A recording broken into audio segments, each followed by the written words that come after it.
انظر إلى هذه الحيوانات التي في جحور الجبال، من الذي يطعمهم ويسقيهم؟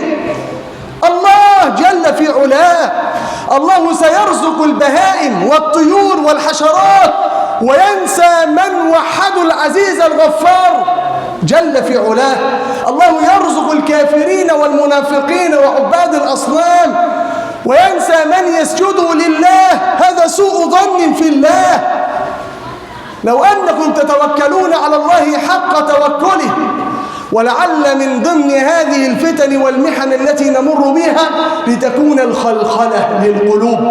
ألف لام ميم، صدر سورة العنكبوت. أحسب الناس أن يتركوا أن يقولوا آمنا وهم لا يفتنون ولقد فتنا الذين من قبلهم فليعلمن الله الذين صدقوا وليعلمن الكاذبين. خلخل للقلوب والإيمان حتى يرى الله تبارك وتعالى ويريك أمام نفسك مدى قوة إيمانك من ضعفه.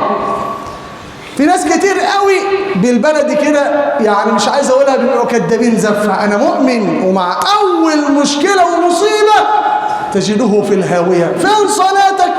صلاة ايه يا عم الشيخ بقى؟ ده انا مش لاقي اكل انا والعيال. فين قرآنك ومتابعة القرآن وحفظ القرآن اللي انت ماشي عليه؟ ده ما فيش وقت خالص، ده انا شغال صبح وليل والدنيا ضايعة معايا وهتسجن انا وعيالي. فين الإيمان الذي كنت تزعمه؟ هذه المصيبة جاءت على حساب الدين، فكل مصيبة دون الدين هينة، وأي مصيبة تأتي في الدين عظيمة، ولا حول ولا قوة إلا بالله العلي العظيم.